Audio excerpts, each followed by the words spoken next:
여러분, 지난 시간까지 구역공과 가스펠 프로젝트 구약 제1권 강의를 들으셨습니다. 가스펠 프로젝트는 우리 교회 모든 성도들이 공통으로 같은 내용을 동시에 함께 배움으로써 성경에 대한 기본적인 내용을 동시에 같이 익히고 함께 대화할 수 있는 기초를 다지기 위해서 진행하고 있는 우리 교회의 기본 교육과정입니다. 이제 중요한 광고사항인데요. 각 권을 마칠 때마다 여러분들이 강의를 잘 들으셨다는 것을 확인해드리는 인증제를 실시합니다.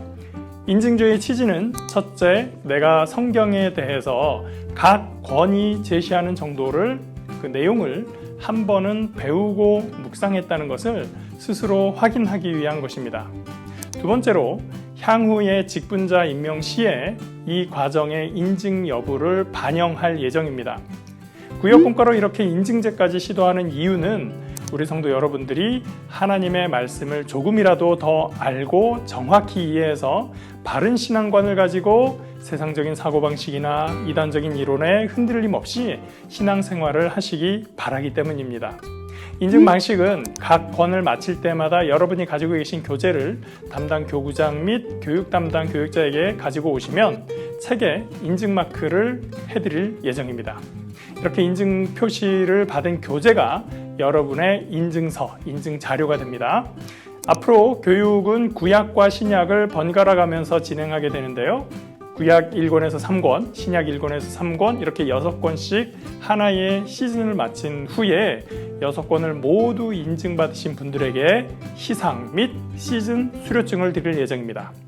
모쪼록 많이 참여하시고 인증도 열심히 받으셔서 우리 함께 성경에 대해서 더 많이 알아갈 수 있기를 기대합니다. 오늘 강의는 구약 1권에 대한 책거리 영상입니다. 구약 1권의 범위가 창세기였는데 교재가 다루지 않았던 질문들에 대해서 이야기를 나누는 시간을 가져보았습니다. 생각할 거리들이 참 많이 있으셨을 텐데 어떤 이야기가 있었는지 오늘 함께 보시죠. 자, 우리가 올해부터 가스펠 프로젝트로 구역공과를 시작하고 있습니다. 지난주까지 13주에 걸쳐서 구약 1권 위대한 시작 책을 마쳤습니다. 이번 구약 1권 시즌에는 코로나 상황도 그렇고 여러 가지 이유로 성도분들이 이 시간에 같이 못하시는 바람에 우리 담임 목사님을 비롯해서 교직원 여러분들이 참 자리를 채워주셨습니다. 감사합니다. 우리가 이제 각 교재를 한 권 마치고 나면 그 다음에 이제 전체를 리뷰하면서 이 교재에서 중요했던 내용이나 아니면 다루지 못했던 내용들에 대해서 얘기를 주고받는 시간을 가지기로 했습니다. 그래서 오늘 이 시간을 위해서 또 우리 질문들을 많이 해주셔서 한 100가지쯤 되는 질문 중에서 몇 개만 추려서 오늘 이야기를 좀 나눠보려고 해요. 자, 오늘 이야기하기 전에 제가 질문을 하나 드려보겠습니다. 물. 자, 물은 뭘까요? 물에 대해서 한번 물은 뭐다? 물은 어떻다? 한번 얘기해 주시겠어요? 우리 지아, 물에 대해서 한번 얘기해 주세요. 짧게? 마시는 거. 마시는 겁니다. 예. 그다음에 우리 김성 목사님. H2O. H2O 나왔습니다. 그 다음에 우리 김영호 목사님. 물. 물은 뭔가요? 생존에 꼭 필요한 거죠. 생존에 필요한 겁니다. 우리 사모님. 네, 물은 생명이죠. 물은 생명입니다. 야, 물은 생명입니다는 약간 은유적인 표현 아니에요? 문학적이시네. 우리 담임 목사님. 물은 물입니다. 물은 물이요, 산은 산이다. 불교 철학을 하셨네. 예. 물을 떠올릴 때 어떤 사람은 물 한 방울이 생각날 수도 있고요. 이렇게 마시는 물이 생각날 수도 있어요. 이런 물이 생각날 수도 있어요. 그죠? 물에 대해서 다양하게 가지고 있는 우리의 이미지들이 있습니다. 우리 김창범 목사님, 옛날 과학 선생님답게 H2O. 제가 H2O의 이 결합 방식에 각도가 있고 거리가 지정돼 있었다는 것을 이번에 처음 알았어요. 아, 물이 또 이런 게 있구나. 이런 생각도 해봤습니다. 이렇게 물이라고 하는 거 우리가 일상생활에 늘 접하고 가장 익숙한 것 중에 하나인 물질, 이 물에 대해서도 우리가 한번 설명해 볼까요? 우리 어떻게 생각하세요? 라고 하면 각자가 가지고 있는 이미지가 다 다르죠. 다르게 말하면 이 물에 대해서 접근하는 방식이 다양하다는 거예요. 내가 생각하고 혹은 내가 위치한 거기에서 이 물을 바라보는 방식이 다 다양하다는 거예요.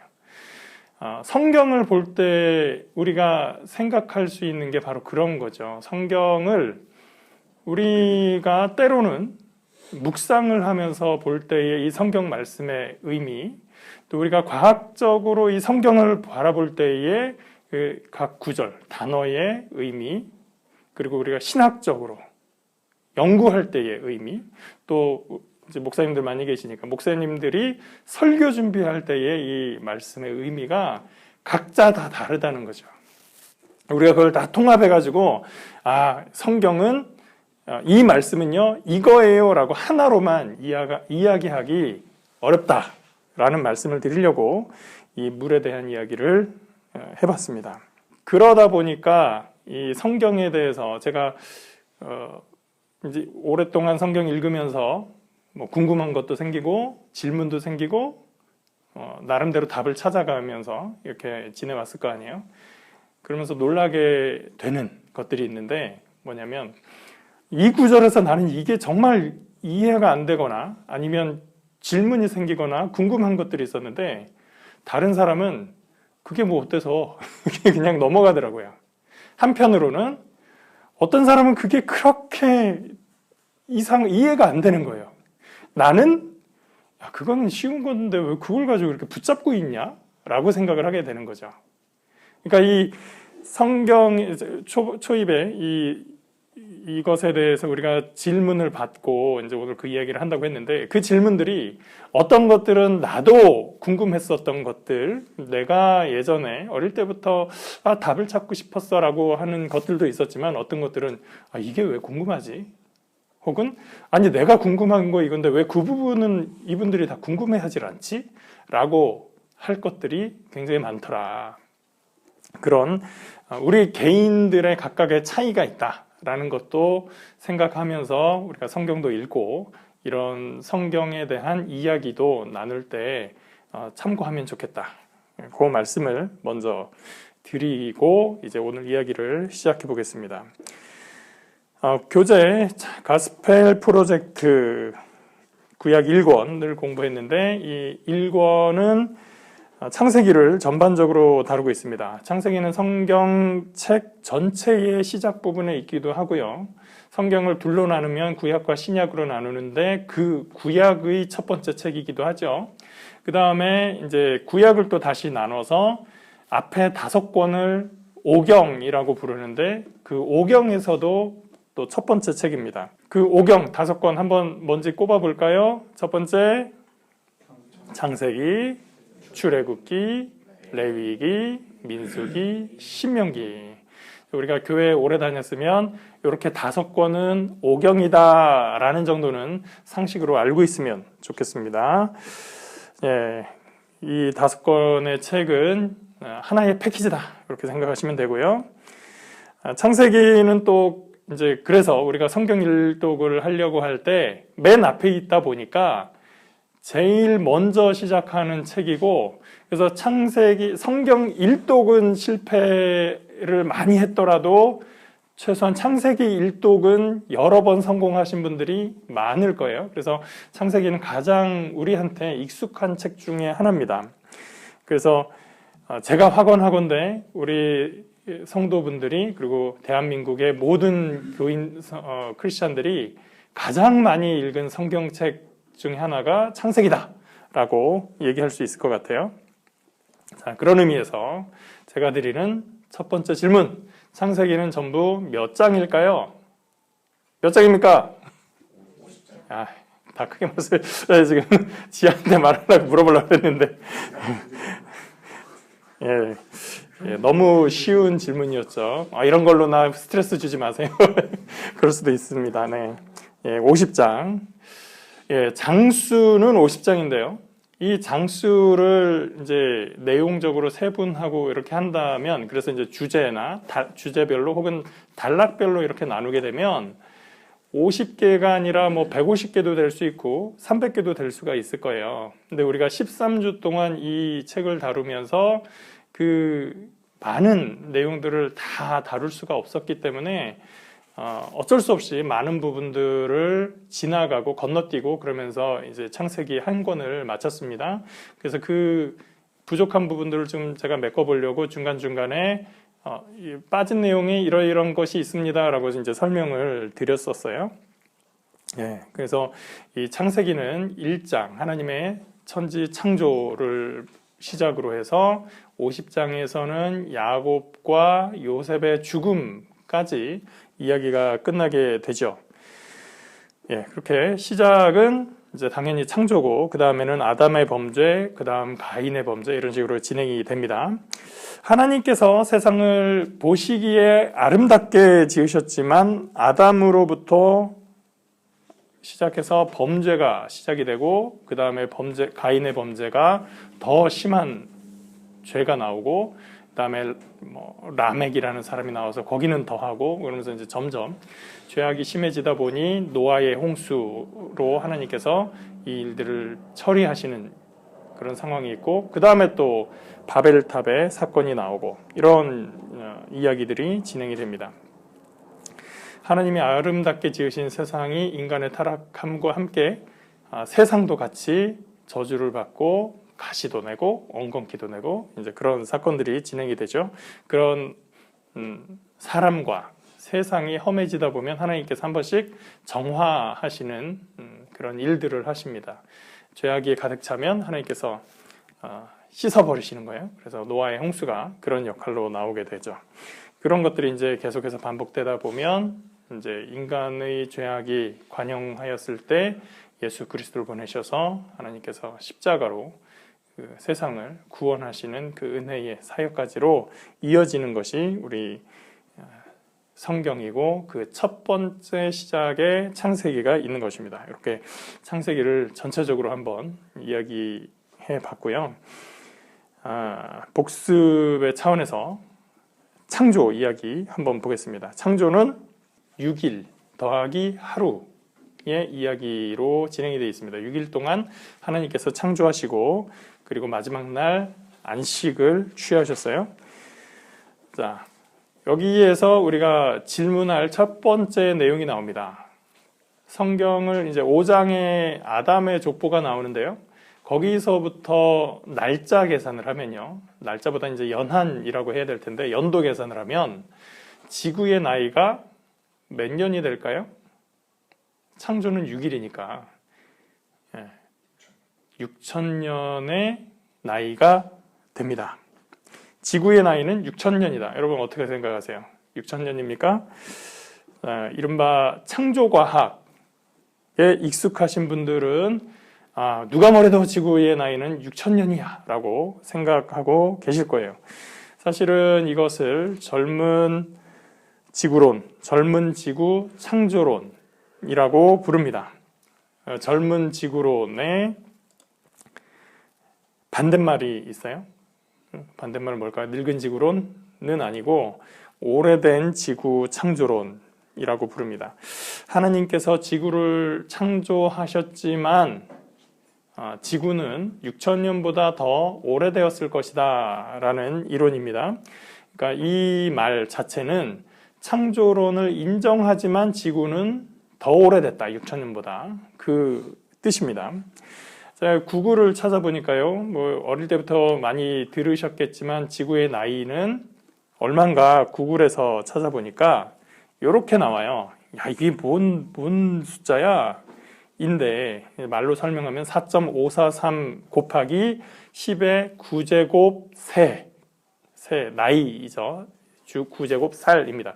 10의 9제곱이면 뭐죠? 10의 8제곱, 공이 8개면 1억이죠. 그러니까 9이면 10억이에요.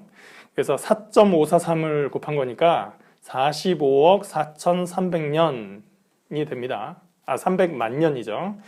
대략적으로 그렇다는 거지 뭐 정확하게 뭐 해마다 300만 1년, 300만 2년 뭐 이런 건 아닐 거예요. 예.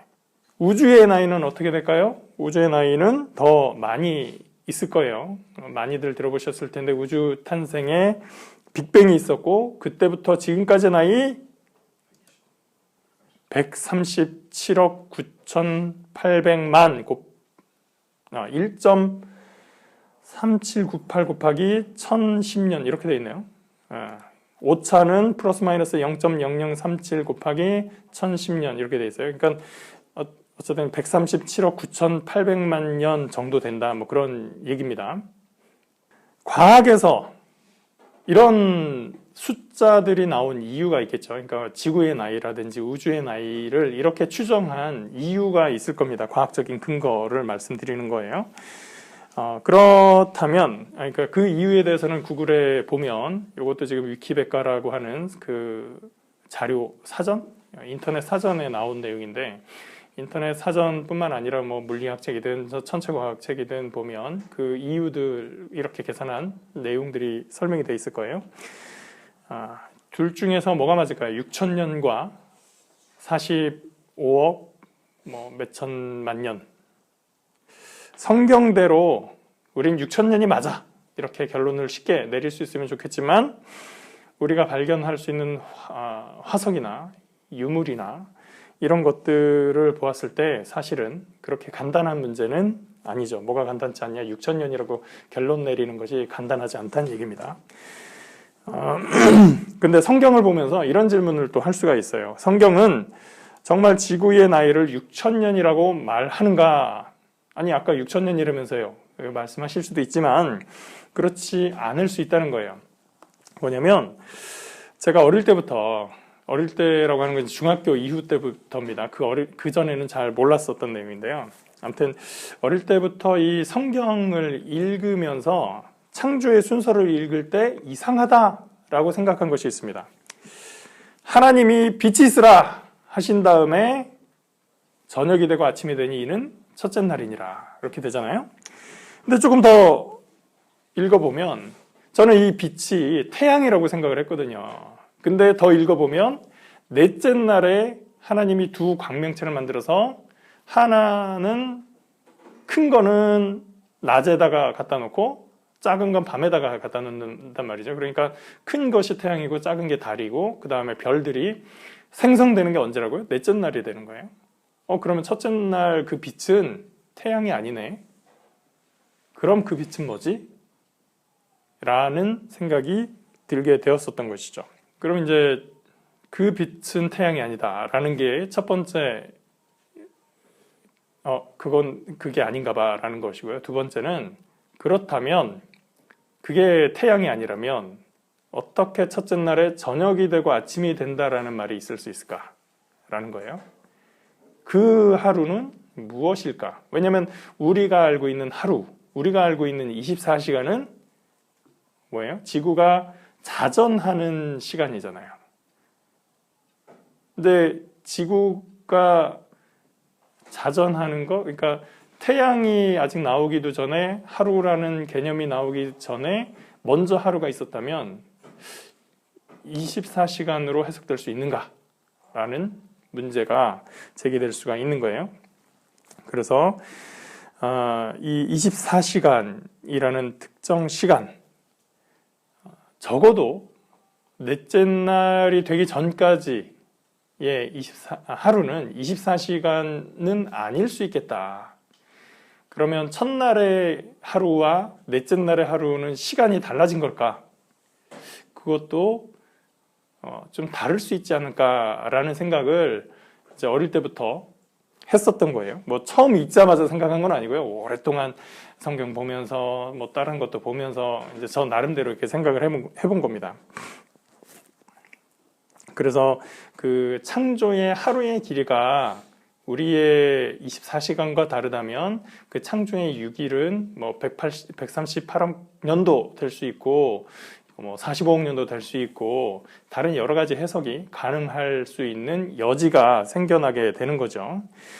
그래서 이런 다른 시간 개념이 적용될 수도 있다라는 생각을 나중에 보니까 저만 한 건 아니고 많은 학자들, 신학자들 또 원어적으로 학문을 연구하던 분들도 이제 그런 여러 가지 근거들을 가지고 이야기를 하더라고요. 물론 신학자들 중에도 문자적으로 받아들여야 된다. 성경은 성경이다. 그래서 6,000년이 맞아 라고 하는 분들도 있었습니다. 그래서 저는 이런 생각을 한번 해보시면 좋겠다. 제가 저 나름대로 이해해 보려고 노력했었던 건데 지구의 나이를 6,000년이라고 믿지 않으면 다 불신자다. 다 마귀 사탄이다. 라고는 결론을 내리지 않으셨으면 좋겠다. 라는 생각을 하면서 여러분들에게 좀 그렇게 이해를 해야 우리가 세상과 대화할 수 있는 문이 열리지 않을까라고 생각을 합니다. 재미있다라고 생각하는 거는요, 과학자들 중에도 좋은 신앙인들이 많이 있습니다.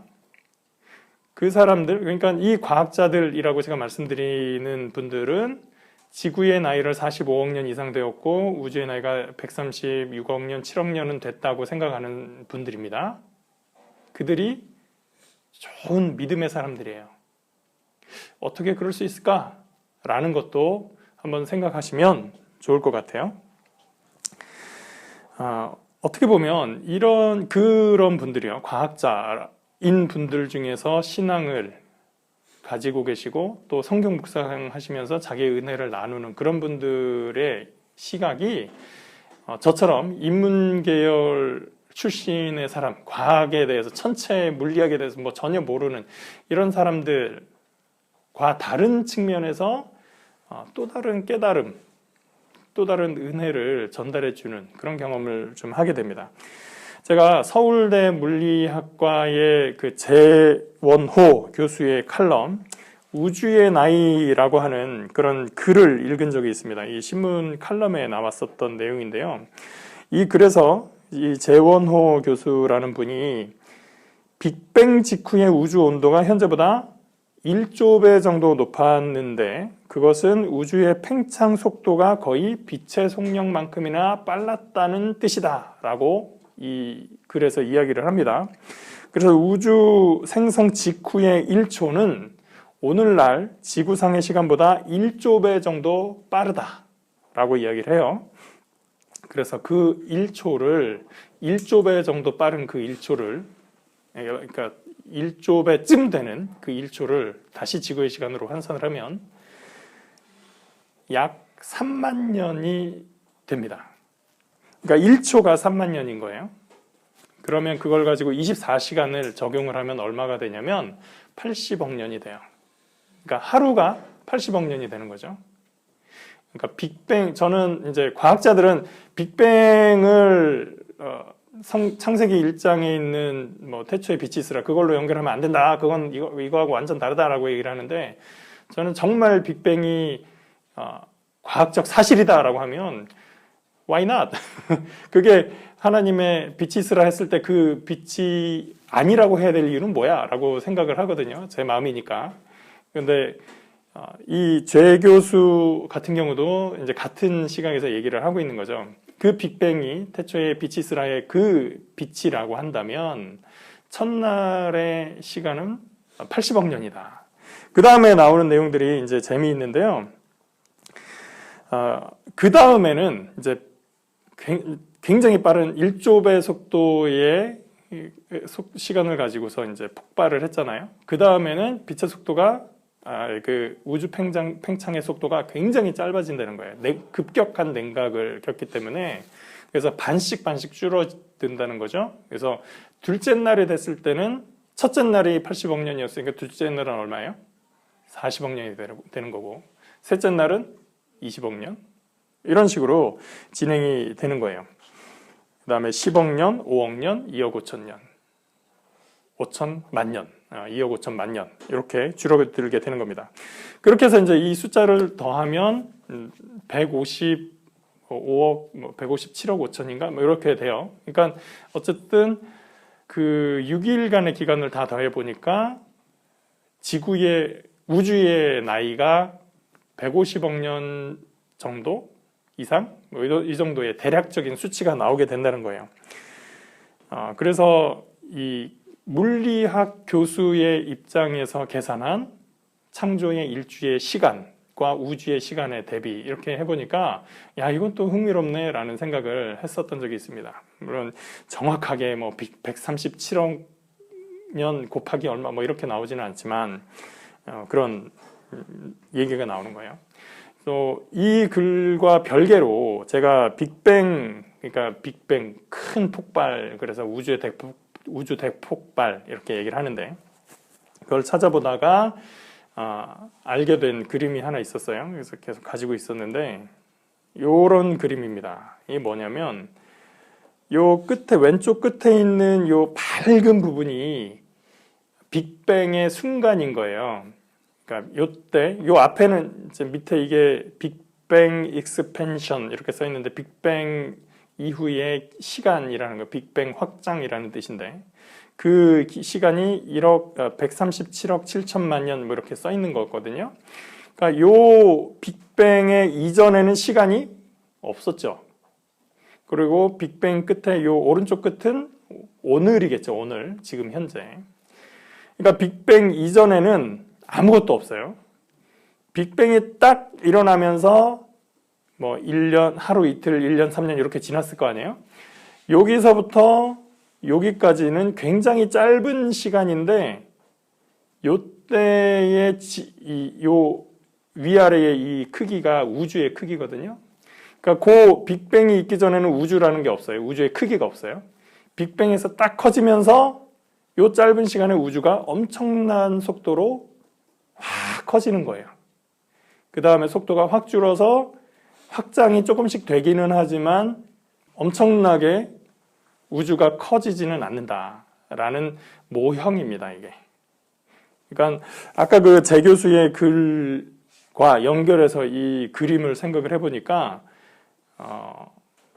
굉장히 재밌다, 흥미롭다. 제 교수라는 분이 자기 맘대로 뭔가를 막 자기만의 이론을 나홀로의 주장을 하는 건 아니구나라는 생각을 하게 됐습니다. 이런 비슷한 그림 여러분들이 인터넷에서 많이 찾아볼 수 있을 거예요. 그렇게 해서 이제 빅뱅 이전과 빅뱅의 크기, 빅뱅 직후의 사이즈, 우주의 사이즈, 그리고 현재까지의 내용을 담고 있는 그림입니다. 저는 이 우주의 나이에 대해서 어느 계산이 맞다, 틀리다 논쟁하는 것보다 중요한 것은 성경의 어떤 언어들, 그러니까 어떤 단어라든지 문장, 문구라든지 하는 것들이 2022년에 살고 있는 오늘의 우리의 시간에서 이 대한민국 경기도 남양주시의 이 자리에서 우리의 기준으로 그 성경의 모든 단어, 모든 문장을 판단하는 것은 무리다라는 것을 말씀드리고 싶습니다. 성경 내가 알고 있는 그런 지식 말고도 다른 많은 지식들 그리고 아직은 밝혀지지 않은 더 많은 진실들이 이 성경 안에 있는 단어와 문장 속에 담겨 있기도 하고요. 혹은 성경이 그 모든 걸 담기 위해서 쓴 책은 아니기 때문에 그 외에 다른 사실들도 굉장히 많이 있다라는 걸 우리가 인정해야 된다라고 생각을 합니다. 그래서 우리 첫날, 창조 첫날에 대해서 한번 이야기를 해봤는데 사실은 창세기를 시작할 때 우리 젊은 청년들도 그렇고 많은 분들이 가장 먼저 맞닥뜨리면서 가장 힘들어하는 문제가 이 창조의 일주 기간이다라고 생각을 해서 좀 이제 길게 말씀을 드렸습니다. 뭐 그 안에도 또 다시 더 얘기하면 디테일들이 많이 있지만 제가 그 첫 시간 그리고 두 번째 시간 때에 강의를 시작하면서 참고 도서들을 몇 권 말씀을 드렸어요. 그래서 그 내용들을 좀 참고하시면 제가 지금 말씀드린 거에서 부족한 내용들, 그 이상의 많은 내용들을 좀 도움을 받으실 수 있을 거라고 생각하고 첫 번째 주제에 넘어가도록 하겠습니다. 자, 질문이 이제 몇 가지 있는데 그 중에서 한번 하는 데까지 해보도록 하겠습니다. 첫 번째 질문. 에녹을 하나님이 데려가셨다는 것을 어떤 식으로 이해하면 좋을까요? 엘리야와 같은 승천으로 보면 될까요? 입니다. 왜냐면 에녹은 보면 죽었다는 말이 없죠. 그가 하나님과 동행하다 365년을 동행하다가, 그 숫자도 굉장히 특이해요. 365 하면 우리한테는 가장 익숙한 게 1년 365일인데 그 365년을 하나님과 동행하다가 그가 그냥 하나님 곁으로 가버린 거예요. 다른 사람들은 다 죽었는데 뭐 이런 얘기가 있는데 에녹은 그 이야기가 없어요. 에녹의 그 죽음에 대해서 다른 곳에서는 전혀 나오지가 않습니다. 에녹이 주제가 되는 경우가 성경 전체에서 거의 없는데 그의 죽음에 대해서 딱 한 번 나오는데 히브리서 11장 5절 말씀입니다. 믿음으로 에녹은 죽음을 보지 않고 옮겨졌으니 하나님이 그를 옮기심으로 다시 보이지 아니하였느니라. 그는 옮겨지기 전에 하나님을 기쁘시게 하는 자라 하는 증거를 받았느니라. 이 질문이 엘리야와 같이 승천했느냐라는 거였는데 뭐 안 될 건 없지 않나? 라는 생각도 합니다. 그런데 성경에는 이제 엘리야 같은 경우는 불말과 불병거가 와서 실어가지고 막 이렇게 하늘로 막 가는 그런 멋있는 장면이 있는데 에녹은 이제 그런 장면은 없단 말이죠. 어쩌면 그냥 스르르 하나님께서 옮겨가시고 데려가신 것일 수도 있겠다라고 생각을 하고요. 성경에서 구체적으로 그 에녹의 죽음 혹은 에녹의 옮기심 그 모습에 대해서 설명하고 있지 않기 때문에 엘리야처럼 뭐 불말 불병거를 타고 갔어 아니야 뭐 어떻게 갔어 사실 그거는 크게 큰 어떤 논쟁거리라고 할까 토론의 주제는 아닐 것 같아요. 중요한 것은 성경에서 에녹을 죽음을 보지 않고 데려갔다. 사실은 이제 그게 성경에서 더 의미가 있는 것은 죽음이라고 하는 것이 구약에서 봤을 때 존재의 없어짐, 끝남, 종결 이런 의미가 훨씬 더 강하거든요. 에녹의 경우는 어떻게 되냐면 끝나지 않고 계속해서 진행이 되는 거죠. 뭐가? 하나님과의 관계가. 두 번째 질문은 뭐냐면 가인의 제사는 왜 안 받으셨나요? 입니다. 사과에 사실은 이런 내용이 나오고 거기서 제가 답변을 했어요. 그러니까 이 질문을 하신 분은 사과 공과 공부를 안 하신 분이죠. 제가 답을 얘기를 했기 때문에. 그래서 교재에서는 질문하지 않는 내용인데 제가 따로 설명을 했지만 이제 간단하게 말씀드리면 제가 어릴 때 많은 목사님들이 설교하시면서 가인과 아벨의 제사만 받으시고 하나님께서 가인의 제사를 받지 않은 이유는 피의 제사를 드리지 않았기 때문이다 라는 말씀을 종종 하셨어요. 근데 제가 크면서 여러 가지 자료도 찾아보고 성경도 보고 했을 때 그건 좀 적용되기 어렵지 않나 라고 생각을 합니다. 왜냐하면 피의 제사라고 하는 거, 번제 이런 제사의 형태가 의무적으로 부여된 것은 의무가 되는 것은 모세의 율법 이후가 되는 거죠. 그러니까 지금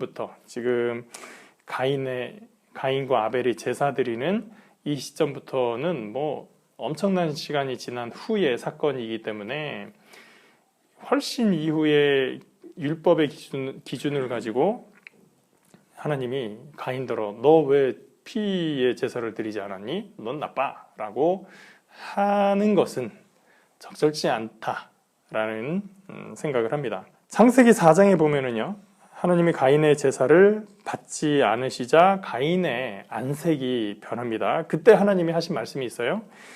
4장 7절인데 네가 선을 행하면 어찌 낯을 들지 못하겠느냐. 선을 행하지 아니하면 죄가 문에 엎드려 있느니라. 죄가 너를 원하나 너는 죄를 다스릴지니라. 이렇게 말씀을 하셔요. 그러니까 이미 제사를 드리기 전에 가인의 행동에 선을 행하지 않았다. 선을 행하지 않음이라는 것이 먼저 지적이 되고 있는 거예요. 피의 재물에서 피가 안 났네? 너 뭐 양의 재물을 안 드렸네? 이런 내용이 아니라 그에게 뭔가 악한 행동이 있었다라는 것을 이야기해주고 있습니다. 아벨은 양의 첫 새끼를 드리죠. 근데 그리고 기름을 드리면서 제사를 위해서 정성껏 뭔가를 신경 쓰고 준비하는 그런 모습이 이 제사를 다룬 성경 구절에 나와 있습니다. 근데 가인의 경우를 보면 다른 설명이 아무것도 없어요. 그냥 땅의 소산으로 제사를 드렸다, 땅의 소산으로 제물을 삼아 드렸다, 딱 요 말 하나만 있는 거예요. 그러니까 그 두 사람의 제사를 드리는, 제물을 준비하는 내용을 봤을 때 가인은 굉장히 성의가 없어요. 그냥 땅의 소산으로 제물 드렸다라고 하는데, 아벨의 경우는 양의 첫 새끼를, 새끼라는 단어를 쓰니까 조금 이상해지네. 아무튼 첫 번째의 그 새끼를 준비하는 그런 과정, 뭔가 제사를 드리기 위해서 정성을 다하는 모습이 보인다는 거죠. 그래서 어떤 분은 아직 이 노아의 홍수 이전에, 그러니까 노아에게 처음 육식이 허용이 됐는데 그 이전에 있었던 제사이기 때문에 아담의 자녀들, 아담의 가족들이 양을 키우는, 동물을 키우는 이유는 무엇이었을까? 고기를 먹기 위해서는 아니었을 테고 가죽 옷을 입기 위해서였을 것이다 라고 얘기를 해요. 그러니까 아담과 하와의 타락 이후의 사건. 그래서 아벨도 원래대로 하면 하나님께 곡식으로 제물을 드리고 싶었는데, 곡식은 자기는 곡식 담당이 아니니까 형에게 부탁을 했는데 형이 안 줬을 것이다, 뭐 이런 추측을 하시는 분도 있어요. 성경에 나오지 않는 겁니다. 그래서 형이 안 주니까 자기가 할 수 있는 최선의 것을 준비한 것이 양의 첫 새끼였다, 이렇게 설명하려고 시도하시는 분도 있고요. 뭐 여러 가지 소설적인 추측을 하시는 분들이 있습니다. 우리는 뭐 그런 가능성들에 대해서 상상은 해볼 수 있지만 그게 뭔지는 정확하게 알지 못해요. 그러나 성경에서 분명하게 이야기하는 것은 제사 자체에, 그러니까 이 가인에게 어떤 범죄함이, 옳지 않음이 있었다라는 얘기를 담고 있습니다. 그 더 긴 이야기가 사과 강의에 나오니까 그 내용을 좀 참고해 주시면 좋겠습니다. 그 다음에 세 번째 질문인데요. 노아 이전에 무지개가 없었다면 비도 없었던 것인가요? 라는 질문이 있었어요. 자, 이 질문은 창세기에서 시작을 하게 되는 거죠. 창세기 9장 13절입니다. 내가 내 무지개를 구름 속에 두었나니 이것이 나와 세상 사이의 언약의 증거니라. 내가 구름으로 땅을 덮을 때의 무지개가 구름 속에 나타나면 내가 나와 너희와 및 육체를 가진 모든 생물 사이에 내 언약을 기억하리니 다시는 물이 모든 육체를 멸하는 홍수가 되지 아니할지라. 여기에 바로 이 무지개가 언약의 증거. 그래서 어떤 언약이냐?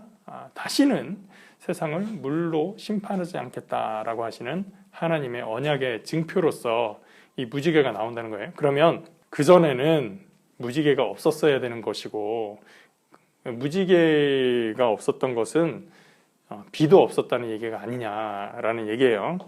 16절, 17절 계속해서 이어지는데 같은 내용입니다. 무지개가 구름 사이에 있으리니 내가 보고 나 하나님과 모든 육체를 가진 땅의 모든 생물 사이에 영원한 언약을 기억하리라. 하나님이 노아에게 또 이르시되 내가 나와 땅에 있는 모든 생물 사이에 세운 언약의 증거가 이것이라 하셨더라.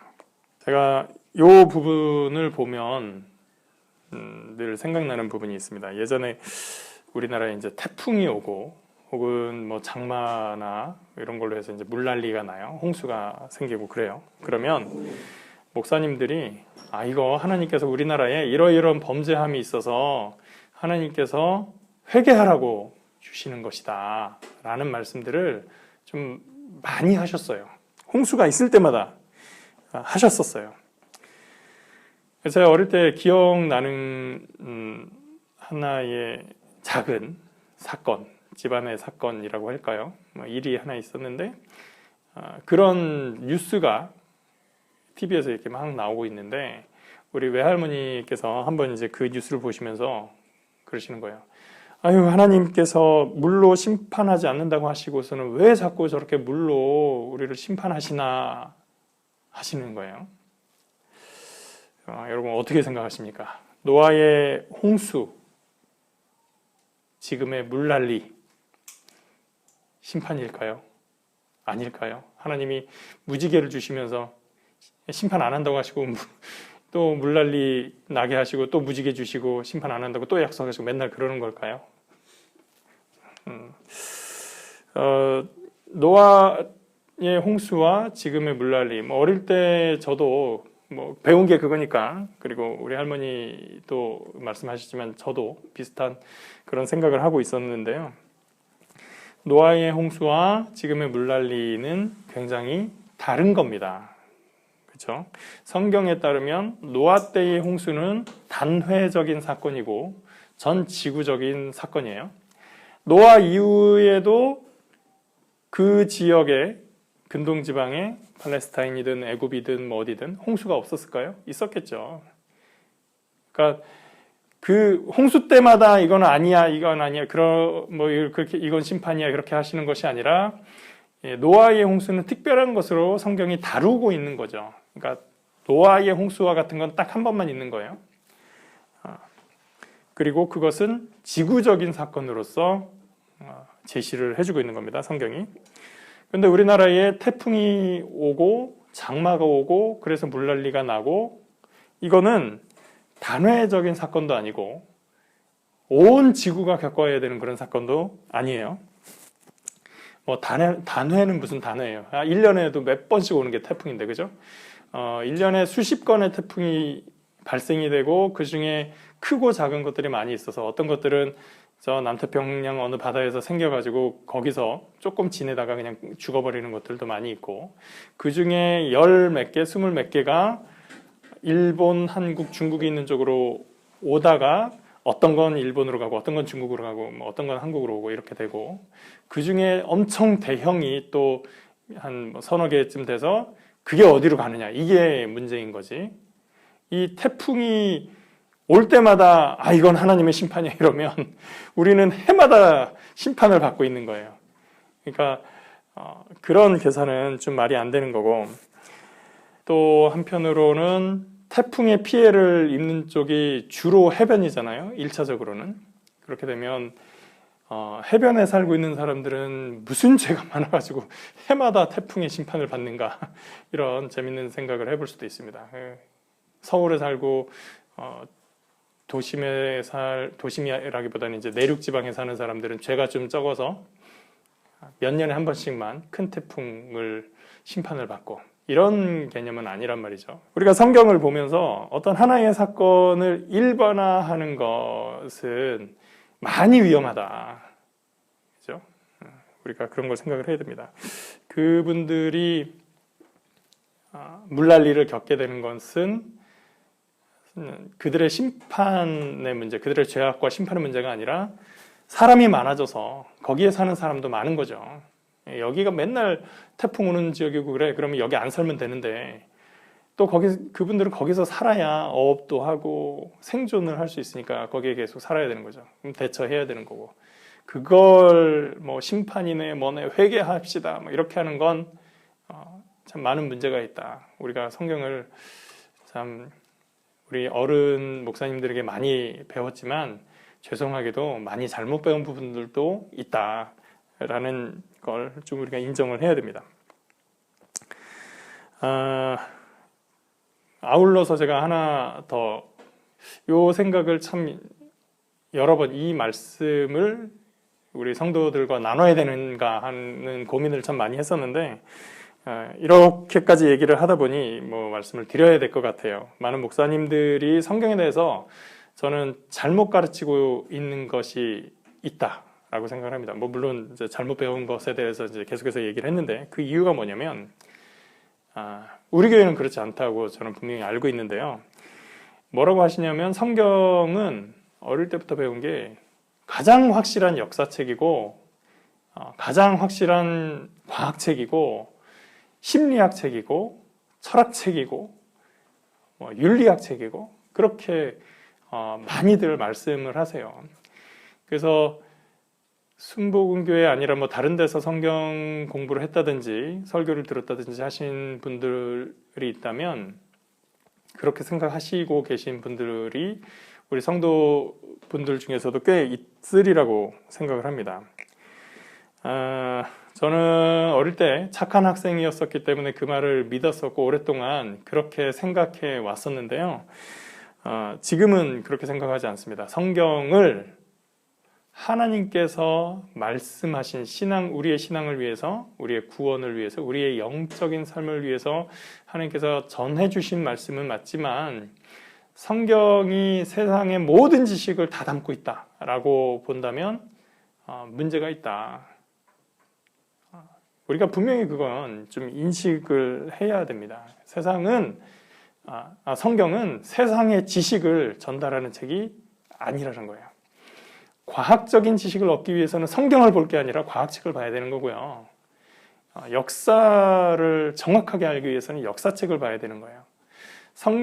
역사도 해석된 역사라고 많이 하거든요. 역사가의 세상을 보는 방식에 의해서 역사책이 기록이 된다.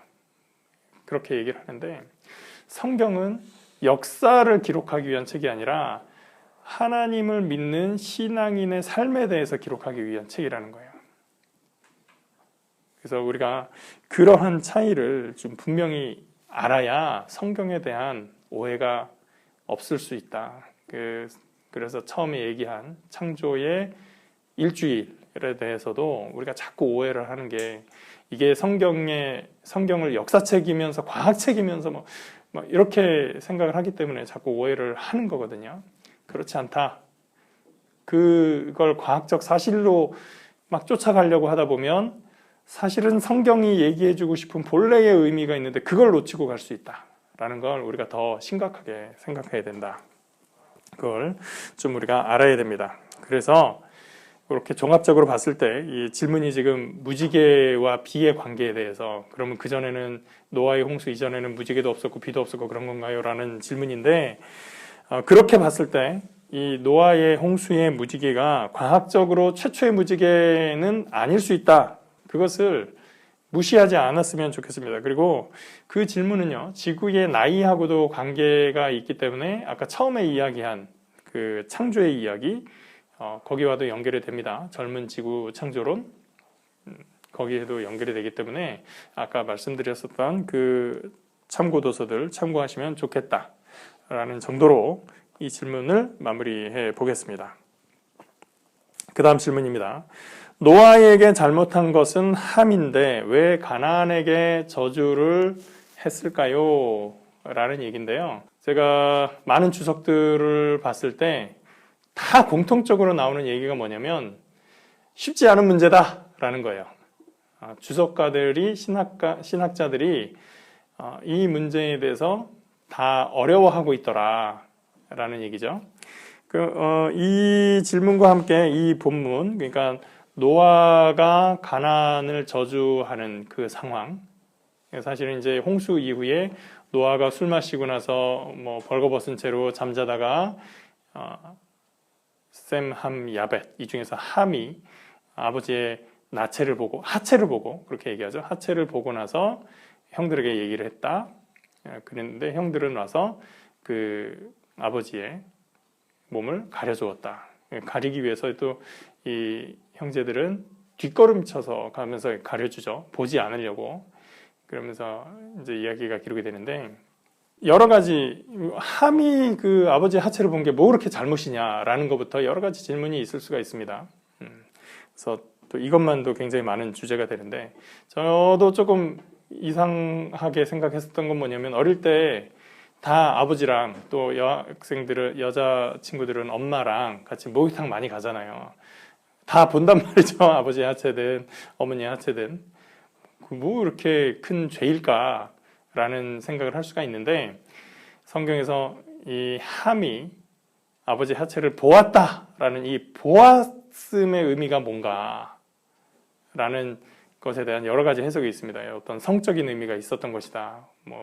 그래서 이제 동성애적인 의미가 있는 것이다. 그런 얘기를 하는 그런 해석들도 있습니다. 그런데 그런 해석 것들을 하면서도 다 뭐라고 하냐면 이렇게 볼 수도 있다라는 거예요. 그러니까 이런 범죄야, 함이 이걸 잘못했어라고 정확하게 얘기를 하기보다는 분명히 어떤 잘못이 있다. 그게 정확하게 뭔지는 모르지만 그 잘못을 지적하는 것이다 라고 얘기를 해요. 함의 잘못이 무엇인가에 대해서. 아무튼 보았었던 것, 그 함과 야벳의 행동을 봤을 때 함은 뭔가 문제가 있었던 것은 맞는 것 같아요. 그럼 이제 두 번째 상황으로 가서 함을 저주하기는 하지만 사실은 가나안을 저주하거든요. 함의 아들 가나안에 대해서 저주를 해요. 왜 가나안이 저주를 받아야 되는가라는 거에 대해서 또 이제 여러 가지 해석들이 있습니다. 가나안이 그 함이 노아에 대해서 범죄하고 있을 때 가나안이 현장에 있었다. 이런 해석도 있고요. 함을 저주한 건데 함의 자식이 가나안이니까 그냥 그것을 가나안에게도 적용해서 얘기한 거다라는 설명도 있고 여러 가지 설명이 있습니다. 그런데 그 설명들 중에서 통일된 하나, 이게 맞아라고 하는 그런 책들은 없고 이러이런 가능성들이 제시되었는데 확실치는 않다라고 얘기를 해요. 그런데 또 공통적으로 나오는 그 해설은 뭐냐면 이 사건을 바라보는 시점에 그 해답이 있다는 거죠. 그러니까 사건이 일어난 것은 노아가 술 마시고 난 그 다음의 사건이지만 이걸 기록하고 이걸 읽어야 되는 사람의 시점은 훨씬 이후인 거예요. 그 이후 시점은 언제냐면 이제 가나안 땅으로, 약속의 땅 가나안 땅으로 들어가야 되는 시점이고 그 가나안 사람들을 바라보고 있는 사람의 입장에서 이들의 문제는 무엇인가 하고 보았을 때 성경이 고발하는 가나안의 범죄상들이 있단 말이죠. 그들의 범죄가 있고 그리고 분명히 그들 안에 성적인 많은 문제들도 있고 그렇기 때문에 노아가 함을 저주하면서 가나안에게도 저주한 것으로 표현되는 이 내용은 사실은 지금의 이 가나안으로 들어가야 되는 사람들의 입장에서 봤을 때 저 가나안 사람들의 죄악상을 보아라 라고 하는 것에 훨씬 더 현실감 있게 전달되는 주제라는 것이죠. 왜 가나안 사람들이 저 모양인가? 그리고 우리는 왜 저 가나안 사람들이 살고 있는 땅으로 진격해 가야 하는가라는 문제에서 사실은 그 근원이 이때의 상황이 있었던 거야. 라는 거는 이제 많은 주석책들에서 공통적으로 얘기하고 있는 거예요. 그래서 그렇게 본다면 맞겠다라는 생각을 저도 하게 됩니다. 일제치하에서 피해당한 사람들이 많은 그런 상황에서 일본에 대해서 얘기하는 사람들의 시각이 있을 거 아니에요. 그때 얘기하는 시각과 처음 백제에서 일본의 문화를 전달해주고 할 때에 그때 바라보는 일본의 시각은 다를 수 있는 거죠. 그래서 우리 시대의 일본에 대해서 말한다면 조금 더 우리한테 현실감 있게 다가오는 내용을 가지고 이야기를 할 수 있다라고 한다면 이때도 그 모세오경이 기록되고 이스라엘 백성들이 그 책을 읽어야 되는 상황에서는 가장 중요한 족속, 가나안 족속에 대한 설명이 필요한데 그것을 여기서 설명한 것이다. 이렇게 보면 많이 이해가 저 같은 경우는 되더라는 말씀입니다. 예, 그러면 자, 질문이 100개 중에서 제가 지금 3개, 4개 했나요? 그렇게 몇 개밖에 못 했는데 시간이 상당히 갔습니다. 그래서 요 질문, 다른 질문들에 대해서도 우리가 계속해서 다음 시간에 이어가 보도록 하겠습니다.